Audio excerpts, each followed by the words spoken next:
Hello everyone, welcome back to the Life in Harmony YouTube channel where we discuss all things organizing. My name is Kate Hilton and I'm the owner of Harmony Organizing, helping people in the Washington, D.C. region de-stress with beautifully organized spaces. Today I want to dive headfirst into decluttering. We're doing a lot of decluttering work. It's the end of the year. It was the end of the year. Now it's the first day of 2020. Happy New Year.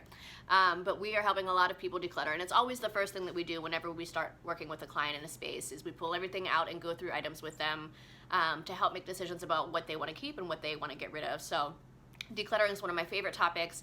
It's a hard topic for a lot of people because they get stuck, and there's three typical reasons I find that people get held up when they're decluttering. So I want to dive into those three reasons and give you some questions and tips you can ask yourself to make that process a little bit easier and a little bit more clear for your decision-making purposes. So here we go.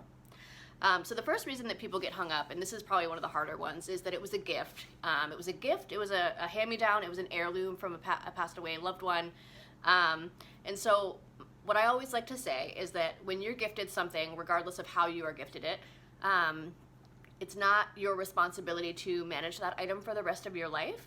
You would need such a big house to do that, right? If we never made a decision about what, any gift that came across, we would just, essentially buy houses for all of our things. So it's not your responsibility to manage that item. It's a really thoughtful gift, but if you don't like it, you don't use it, it's a candidate to go.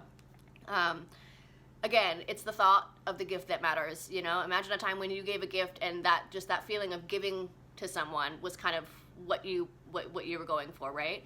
On the receiving end of that, we've all been given gifts that are like, oh, this is not something that I like or would use. And so feel free to give that as a re-gift to someone that would appreciate it, or donate it to someone, donate it to a thrift store, a local shelter, something like that, where someone would really love and appreciate that item as opposed to making space in your world for this thing for the rest of your life. If it doesn't bring you joy, you don't use it, and you just don't like it, get rid of it, right? If it's something that was an heirloom or a hand-me-down from someone who passed, those things typically tend to be a little bit harder. And so one of two questions that I like to ask is, if it's something that you don't like and that you don't use, how would your past loved one feel about the stress that item is causing you, now burdened with the responsibility of just holding on to that item? Most of the time people would say, well, they really wouldn't want me to stress about it and we should get rid of it. To take it a step further from that, think about the next generation, think about your children. Would you want to burden your children in the same way with something that they wouldn't like to hold on to, don't find useful? So somebody, somewhere along the line where, if it's something that keeps getting passed down and is sort of just that burden, would you want to pass that on to your children, in the future? So at some point, a decision would have to be made, whether it's now, 5 years from now, 20 years from now. So at some point, a decision will be made. It's just a matter of when you want to make that decision, if it's an item that you don't like or use. So just keep that in mind. Reason number two is that I spent money on it. And so we get this all the time with people who've made large purchases of an item because they thought it was trendy or whatever, and they no longer use it or like it, have never used it, they just spent money on it. I can't tell you how many closets I've gone into with, 50, 100 items in the closet that still have tags on it that have never been worn. And so that's just sort of an indication of some impulse buying, which what I always like to say is that the money is wasted when you purchase the item at that cash register, not when you're purging it. And so moving forward, let's change some habits, change some mindsets about how we spend money, what we spend money on, some questions to ask ourselves at the cash register.